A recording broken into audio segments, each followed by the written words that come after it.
요나서 강의 11번째 시간입니다. 자비를 베푸시기를 원하시는 하나님, 자비를 베푸시기를 원하시는 하나님이란 제목으로 함께 하나님 말씀 나누도록 하겠습니다. 드디어 선지자 요나가 선지자답게 니느웨로 가서 하나님의 명령대로 하나님의 말씀을 선포했습니다. 40일이 지나면 이곳은 무너지게 될 것이다. 갈아엎어지게 될 것이다. 멸망하게 될 것이다. 이렇게요. 요나의 이 말씀을 들은 니느웨의 모든 사람들은 어떻게 했습니까? 자복하고 회개하였습니다. 하나님께 용서를 구했고 하나님께 은혜를 구했습니다. 그랬더니 어떤 상황이 벌어졌습니까? 하나님이 그들이 행한 것, 곧 그 악한 길에서 돌이켜 떠난 것을 보시고 하나님이 뜻을 돌이키사 그들에게 내리리라고 말씀하신 재앙을 내리지 아니하시니라. 엄청난 위기와 불행이 사라지게 되고 오히려 도시 전체가 거듭나 하나님께로 나오는 정말 말 그대로 해피엔딩으로 요나의 선교 사역이 끝을 맺게 되는 겁니다. 요나는 역사상 가장 큰 회개와 회심과 영적 대각성 사건, 부흥을 이끈 것입니다. 설교자라면 누구나 오매불망 꿈꾸는 그런 일이죠.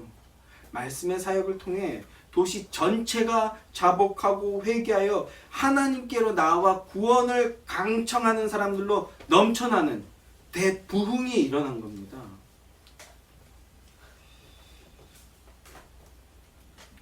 성도 여러분, 자복하고 회개하여 거듭난 자들로 온 도시가 가득 차게 되는 것, 이 공간이 가득 차게 되는 것, 성도에게 그리고 교회에게 이것보다 더 기쁘고 반갑고 감사해야 할 일이 또 있을까요? 우리 예수의 교회에 이런 부흥의 은혜가 임하게 되길 소망합니다. 또 전환기 가운데 있는 이 대한민국 그리고 한국교회에 이런 영적 대각성과 참된 부흥이 다시 한번 일어나게 되기를 정말 성도로서 간절히 소망합니다. 그런데 오늘 본문인 요나서 4장에서는 전혀 뜻밖의 상황이 벌어지고 있잖아요. 그렇죠? 어떤 상황이 벌어지고 있는지, 그리고 그 내러티브가 우리에게 말씀하고 있는 그 교훈과 의미가 무엇인지 이 시간에 상고해 보고자 합니다. 먼저 요나서의 구조에 대해서 다시 한번 말씀드리기를 원하는데요. 요나서는 총 4개의 장으로 구성되어 있죠.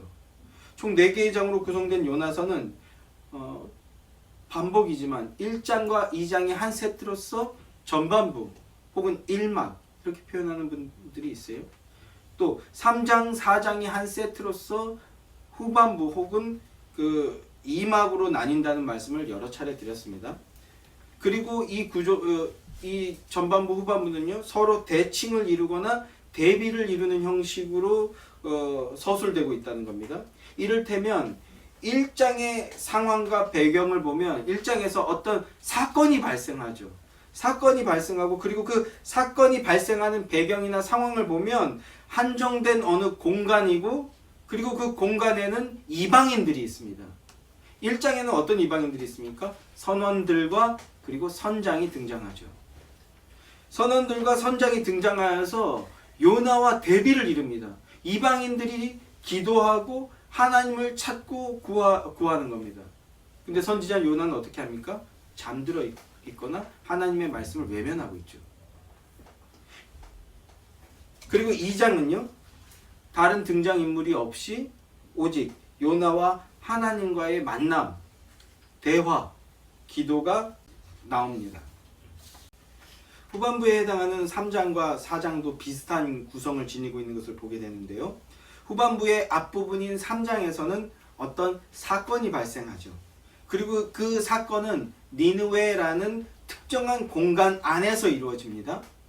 등장인물들은요 이방인들이 등장하죠. 또 이방인들, 니느의 백성들과 그리고 지도자 왕이 등장합니다.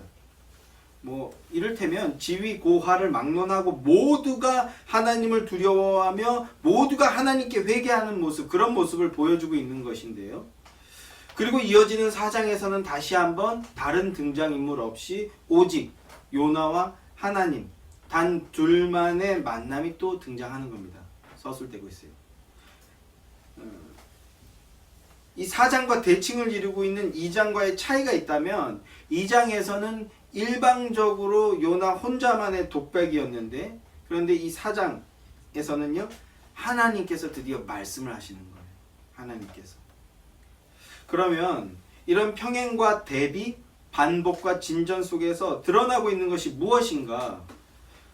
본문 4장 1절 말씀, 1절 2절 말씀을 다시 한번 함께 읽겠습니다. 시작.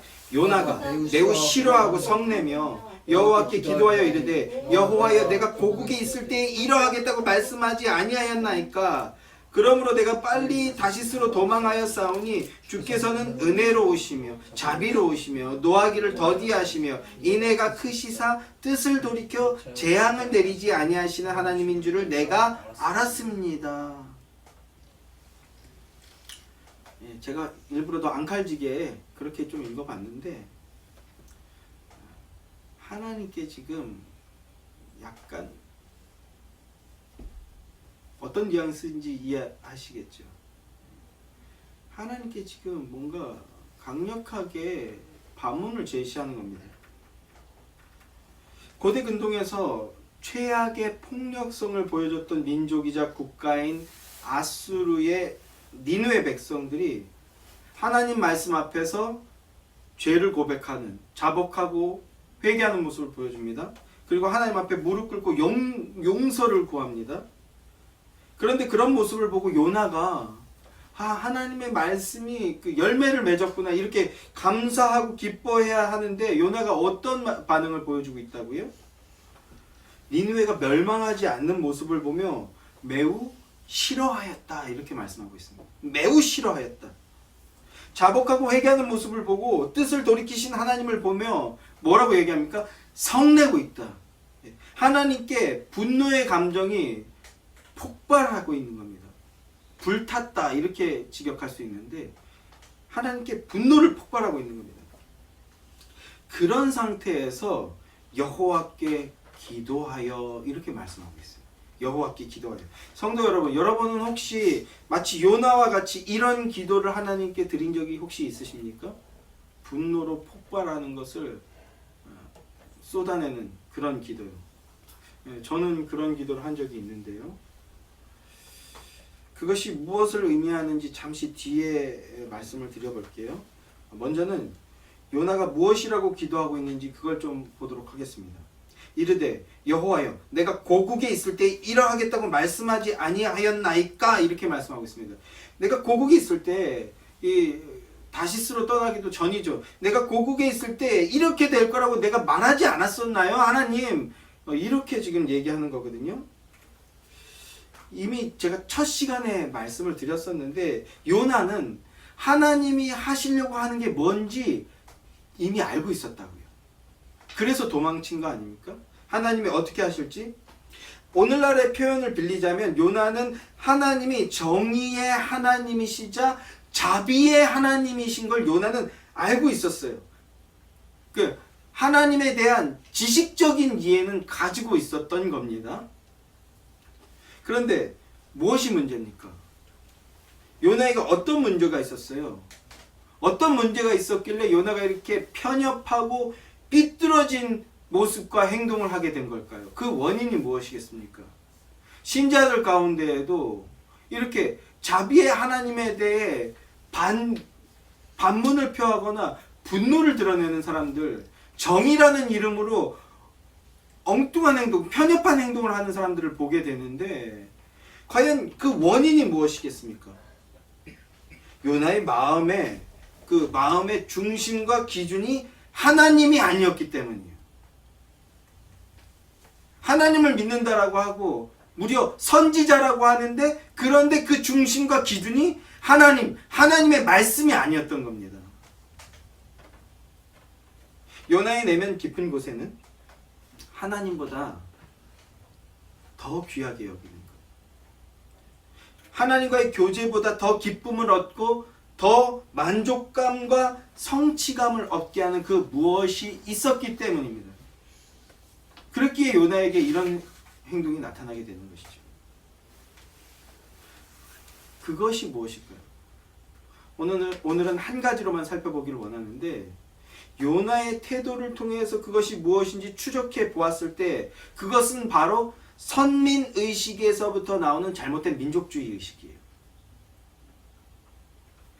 죄악된 인간의 본성은 가장 귀하게 여기는 것을 빼앗겼을 때 분노를 드러내는 것을 볼 수가 있죠. 인간은 좋아하는 걸 뺏겼을 때 바로 분노를 드러냅니다. 이건 신자가 아니어도 인생의 경륜만 있으면 누구나 알 수 있는 내용이죠. 그런 원리에 비추어서 요나의 태도를 비추어 보았을 때, 입각해서 요나의 태도를 비추어 보았을 때 요나에게 가장 중요한 것은 선민의식이라는 이 민족주의 의식, 이것 자체였어요. 요나는 그것이 침해당하고 그것이 빼앗겼다고 느꼈기 때문에 불같이 화를 내고 있었던 겁니다. 화를 내었던 겁니다. 감히 하나님께. 요나의 마음의 중심은 하나님이 구주시고 하나님 자체가 중요한 것이 아니라 하나님을 통해서 얻게 되는 그 무엇에 마음과 관심이 있었던 거라고요. 그랬기에 감히 하나님께 앞뒤, 논리도 맞지 않아요. 앞뒤도 맞지 않은 말로 따지고 들고 대들 수 있는 것이죠. 자기 중심적 교만함에 빠져 있는 겁니다. 하나님의 백성, 하나님의 종이 아니라 하나님보다 위에 있는 거라고요. 그래서 자기 중심적인 교만함에 빠졌기에 하나님께 대드는 행동을 하게 되는 거라고요. 요나는 하나님을요, 여호와라고 부릅니다. 여호와라고 부르짖는 것을 봅니다. 하나님을 여호와라고 부른다는 것은요, 이게 어떤 의미냐 하면, 여호와라는 이름은요, 하나님은 시작과 중간과 끝을 강조하는 표현이에요. 하나님은 처음에도 현재로 있고 현재도 현재로 있으며 끝에도 현재로 있는 존재다. 우리가 이렇게 표현할 수 있는데, 이 여호와라는 건 온 우주의 시간과 공간을 주장하시는 분이 하나님이십니다라는 것을 믿는 것을 의미하는 거고요. 그 하나님과의 언약 관계 안에 있으면서 언약 안에서 인격적인 관계를 맺고 있다라는 것을 믿는다라는 그런 의미를 담고 있는 겁니다. 여호와 하나님이요. 다시 말해서 하나님이 나의 주인이십니다. 하나님이 나의 구주이십니다 라는 거라고요. 이게 그냥 회사에서 상사여서 상사도 때로는 실수할 수 있으니까 상사가 잘 모르고 엉뚱한 얘기를 했는데 나는 그 일을 아주 잘 알고 있고 아주 잘 하고 있어요. 그래서 지금 뭐 상사한테 지적하고 그런 수준의 게 아닙니다. 뭡니까? 절대적인 군주 앞에서 노예가 지금 하나님 대들고 있는 그런 관계를 보셔야 되는 거예요.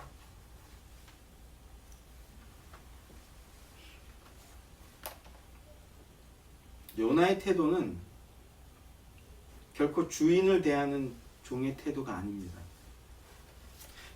그것은 하나님이 주인이 아니라는 거죠. 하나님이 그저 자신의 성취를 위한, 만족을 위한 어떤 도구 정도로 여기고 있다라는 그런 반증이라는 거예요.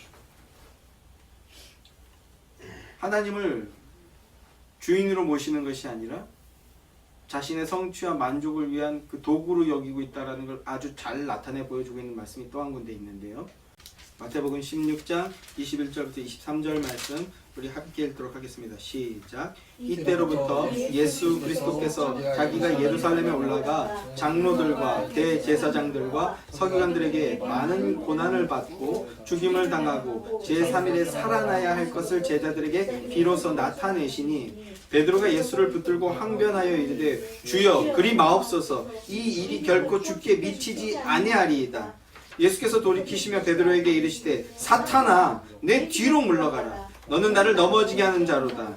내가 하나님의 일을 생각하지 아니하고 도리어 사람의 일을 생각하는도다 하시고. 아주 유명한 말씀이죠. 이 말씀은 이 말씀의 문맥을 좀 이해하는 것이 필요한데 어떤 문맥에서 나온 말씀이냐 하면 베드로가 저 위대한 신앙 고백, 주는 그리스도시요 살아계신 하나님의 아들이시니이다라는 신앙 고백을 한 그 직후에 나오는 말씀입니다.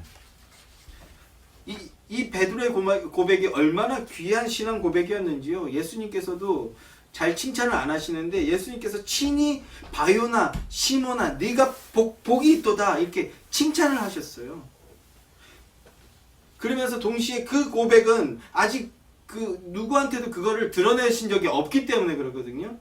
그런데 주가 그리스도십니다. 하나님의 아들이십니다라는 걸 고백하니까 예수님께서 너무 놀라워하시는 거죠. 그러면서 동시에 그 고백은 네 능력, 네 지식, 네 이해로 한 것이 아니라 성령 하나님께서 지혜를 주셨기 때문에 가능한 고백이야 라고 말씀하시는 겁니다. 마찬가지입니다. 오늘날도 우리가 예수는 그리스도, 예수는 주라고 고백한다면, 전심을 담아서 고백한다면요, 그건요 우리의 능력, 우리의 실력으로 한 것이 아닙니다. 성령의 역사가 우리 안에 일어나고 있기 때문에 가능한 고백이라고요. 그러니까 우리가 예수는 그리스도십니다 라고 고백할 때마다 그것 자체로 놀라워하셔야 돼요. 성령께서 내 안에서 역사하고 계시는구나. 이 은혜의 역사가 더 강력하게 나를 진동시키고 이끌어갔으면 좋겠다. 그렇게 감사해야 하면서 고백하셔야 되는 거라고요. 자, 그런데 이어지는 말씀이요. 어떤 말씀입니까?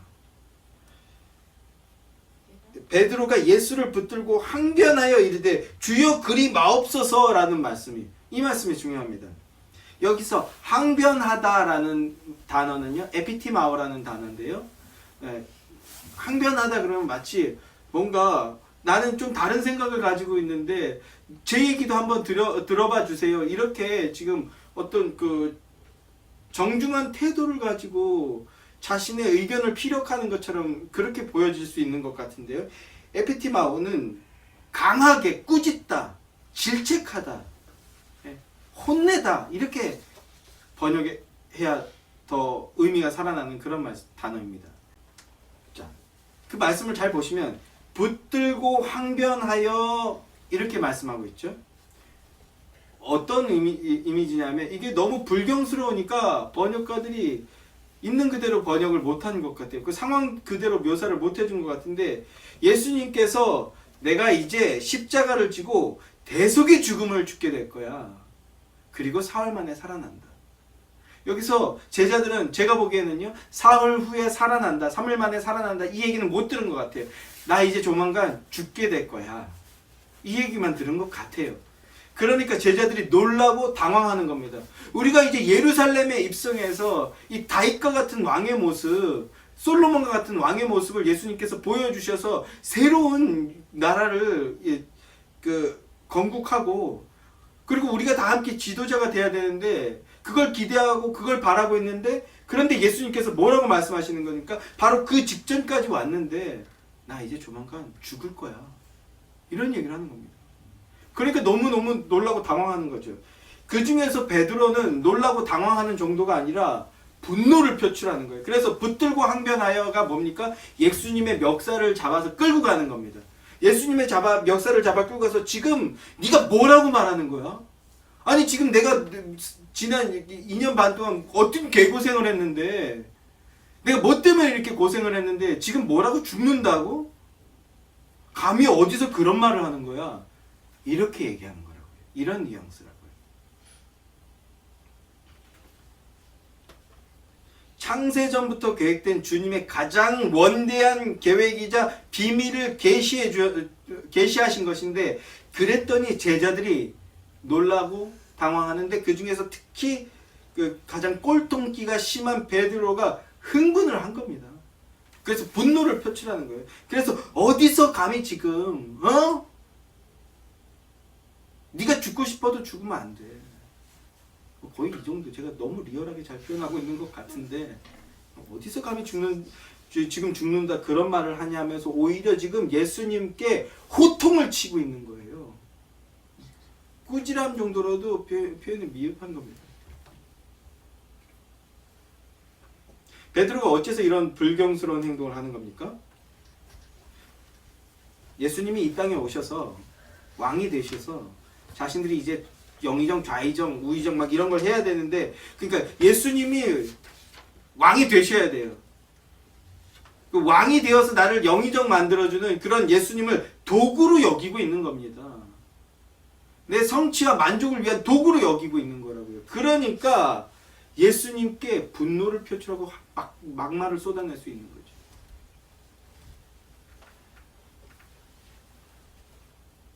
베드로와 제자들은 십자가를 통해서 영혼 살리시는 분이시라는 것, 사람을 사랑하고 영혼을 살리는 그 대속의 은혜를 베풀러 오신 분이라는 것을 믿지 않고 있는 겁니다. 그랬기에 이런 불경스러운 모습, 막대 먹은 모습, 분노를 폭발하는 객기를 부리고 있는 거죠. 마찬가지로 요나도 입으로는 하나님을 여호와 이렇게 고백하고 있습니다. 하나님을 여호와라고 믿음의 고백을 하는 거 있는 것 같지만, 그러나 그 내면의 실상은 하나님을 전혀 여호와로 믿고 있지 않고 있고, 오히려 자신의 성취와 만족을 위한 수단과 도구와 방법쯤으로 여기고 있는 거라고요. 그랬기에 이런 불경스러운 행동을 서슴없이 할 수가 있었던 겁니다. 이어지는 3절의 말씀을 봐도 그런 모습이 강하게 나타나죠. 요나서 4장 3절 말씀을 보세요. 제가 읽어드릴게요. 여호와여 원하건대 이제 내 생명을 거두어 가소서. 사는 것보다 죽는 것이 내게 나음이니이다 하니라. 예수님을 꾸짖고 혼낸 베드로처럼 요나도 자기가 원하는 것을 얻지 못하고 자신이 원하는 결과를 얻지 못하니까 어떻게 해야 하는 겁니까? 관계를 끊어버리겠다고 하나님을 협박하는 겁니다. 그래? 차라리 나 죽여라. 차라리 날 죽여라. 이런 태도를 보이고 있는 거예요. 성도 여러분, 생명의 여탈권이 누구에게 있다고 말씀드렸습니까? 하나님께 있습니다. 하나님께 있어요. 그럼에도 자기 중심적 교만에 빠진 요나는 감히 이 목숨, 이 생명을 가지고 하나님께 협박을 하고 있는 겁니다. 이 얼마나 어리석고 그리고 얼마나 철부지 같은 행동입니까? 부모와 자식의 관계로 한번 생각해 보세요. 자녀가 자기가 원하는 거 안 해준다고, 그럼 나 집 나갈래, 그럼 나 죽어버릴래, 이런 말을 하고 있다고 생각해 보세요. 그때 그 부모의 심정이 어떠할지, 아버지의 마음이 어떠할지.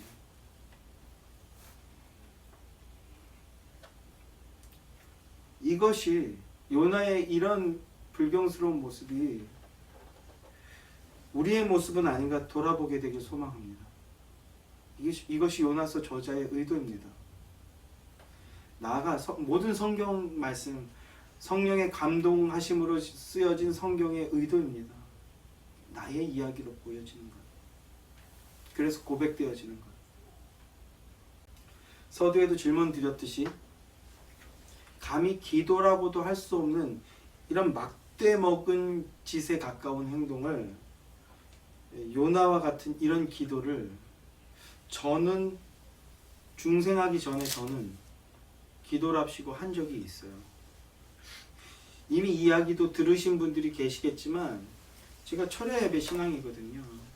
이제 한참 그 영적인 영적인 방황을 하기 직전의 상황이죠. 그러면서 하나님을 원망하고 저주하는 마음이 정말 이 몸 안에 가득 차 있는데, 그러면서도 이 습관이라는 게 무서워요. 어머니의 그 가르침이 너무나 무서운데, 그러면서도요, 수요 예배도 가고 철야 예배도 가고, 우리 때는 주일 오전 예배 오후 예배 다 있으니까 주일 오전 오후 예배 다 하고, 그런데도 마음속에는 뭐가 있습니까? 하나님에 대한 원망과 불신이 가득해요. 그래서 이제 잠시 교회를 떠나기 직전이었는데 철야 예배를 가서 기도를 하는 겁니다. 많이 말씀드렸는데 제가 막 소리를 막 질렀어요. 왜 나는 이러냐? 왜 우리 집은 이 모양이냐?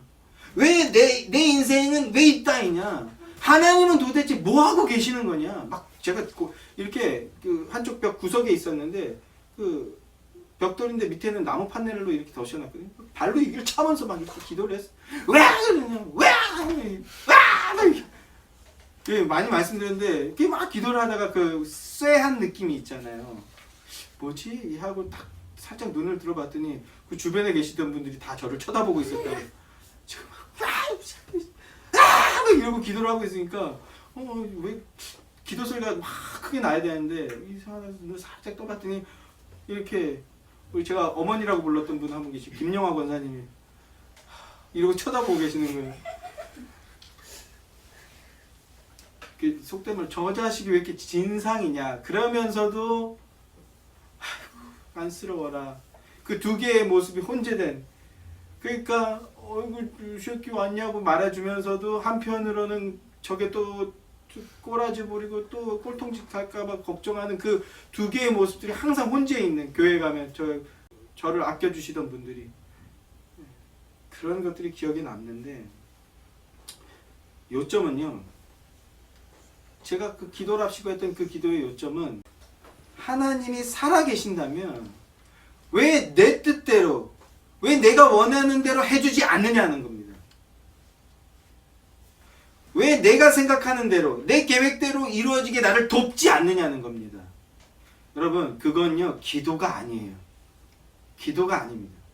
그저 땡깡 부린 거예요. 땡깡 부린 거. 객기 부린 겁니다.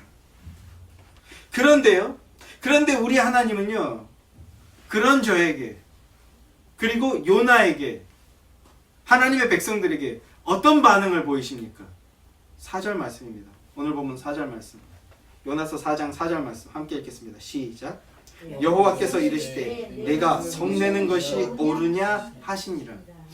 제가 처음에 성경 봉독할 때, 함께 합독할 때 요청했던 것처럼 부드럽고 잔잔하게 좀 읽자, 감정선을 살려서 읽자고 말씀드렸는데요, 요나가 막 땡깡 부리듯이 기도했다면 하나님은요, 내가 성내는 것이 옳으냐 이렇게 말씀하시는 것 같아요. 전반부의 결론과는 다르게 하나님의 대답이 나옵니다. 이 에피소드는요, 화났다로 시작해서 왜 화내니 이렇게 맞춰지거든요. 이런 구조를 가지고 있는데, 저는 이 말씀이, 하나님이 네가 성내는 것이 옳으냐 이 말씀이 어디서 따박따박 말대답이야, 어디서 승질이야, 어디서 감히 소리를 질러, 이렇게 녹이 서린 꾸중과 하나님의 응수로 보여지지 않아요. 저는 오히려 저는요, 어떻게 읽히냐 하면, 왜 화났니? 왜 또 그러니? 왜 그러는 거야? 왜 화가 난 거야? 엄하지만, 준엄하지만, 그러나 그 안에 따뜻함과 다정함이 깃든 꾸지람이라고 느껴집니다. 저는 그래요. 왜 그럴까요? 요나서가 보여주고자 하는 하나님은요, 자비의 하나님입니다. 자비하신 하나님, 당신의 그 자비하심을 베풀어 주시려고 기회만 노리고 계신 하나님. 그 죄악 가운데에서 하나님의 백성이라고 하면서도 죄악 가운데에서 돌이키지 못하고 또 죄악의 방향으로 떠밀려가고 있는 그들을 기다리시고, 기회를 주고 그리고 품어주시는 하나님. 세상의 논법과는 전혀 다른 논법이죠. 세상과는 전혀 다른. 도저히 용서가 불가능할 것 같은 니느웨도 옷을 찢고 죄를 뒤집어 쓰며 나올 때 하나님은 용서해 주셨잖아요. 회개하기만 하면 결코 멸망시키지 않는 하나님, 그런 자비의 하나님이시라는 것을 요나에게, 그리고 이스라엘에게, 그리고 우리에게 지금 말씀하고 있는 겁니다.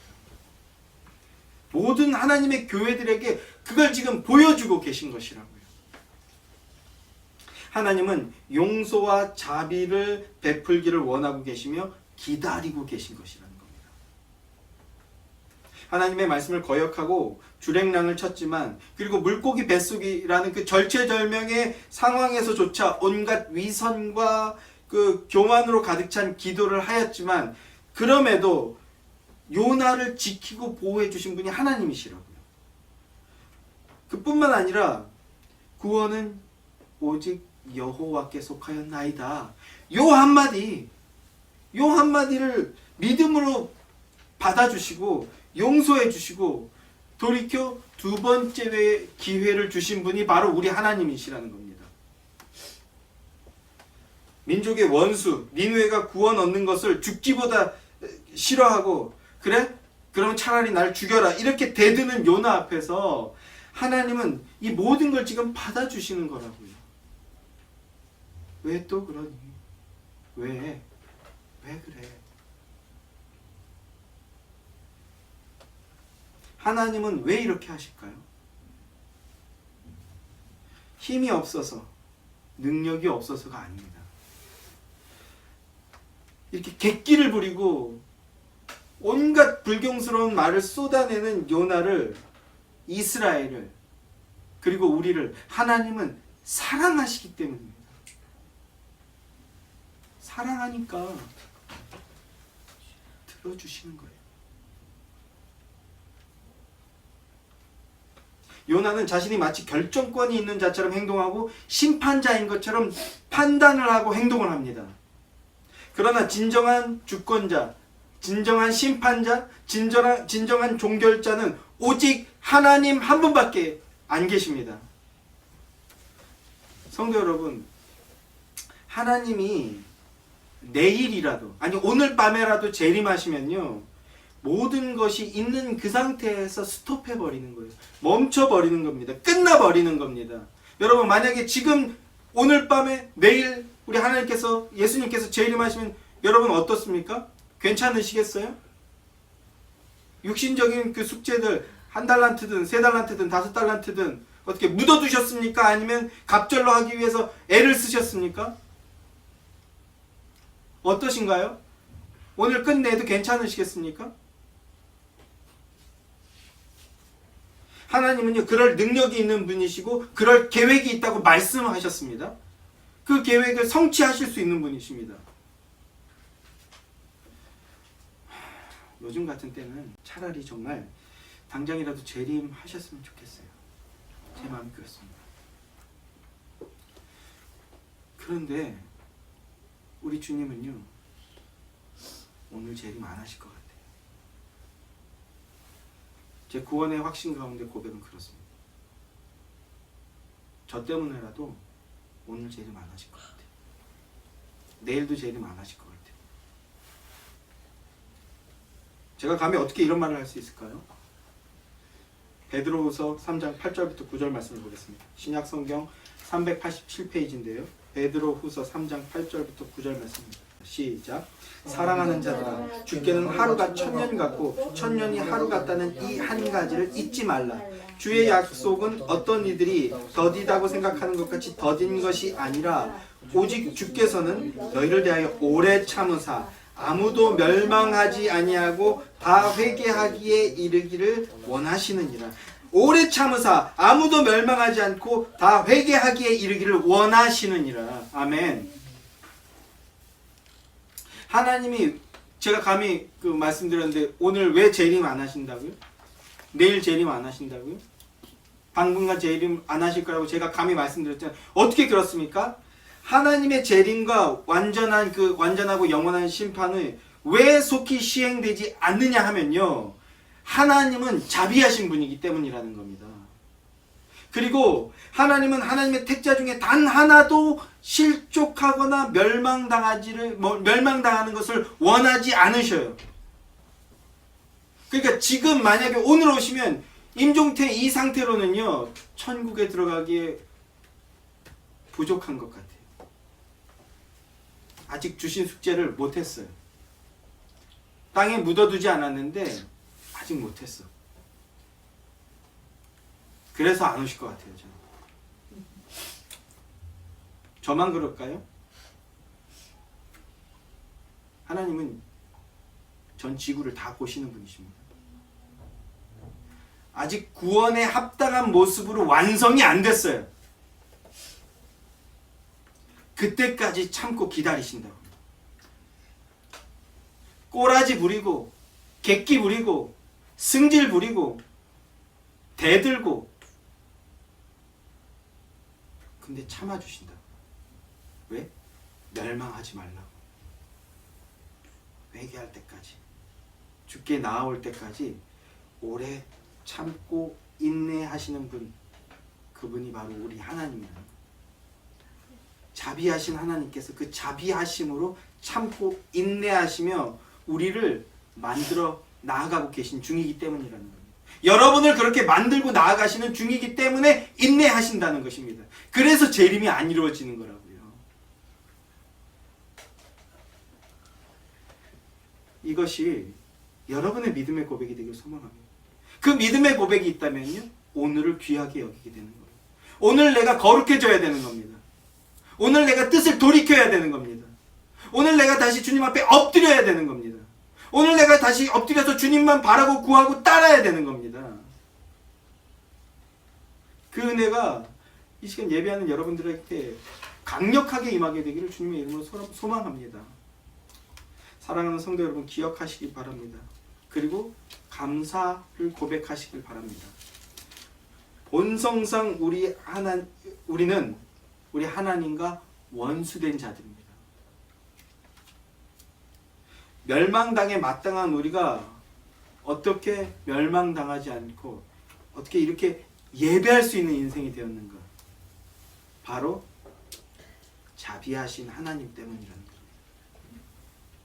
그 자비하신 하나님을 믿고 그 하나님 앞에 엎드려 구원을 강청하시는 여러분들, 그리고 그 구원이 더 깊어지기를 소망하며 주님께 간구하시는 여러분들, 그 구원의 믿음으로 충만한 복된 신자들이 되시기를 우리 주님의 이름으로 간절히 소망합니다.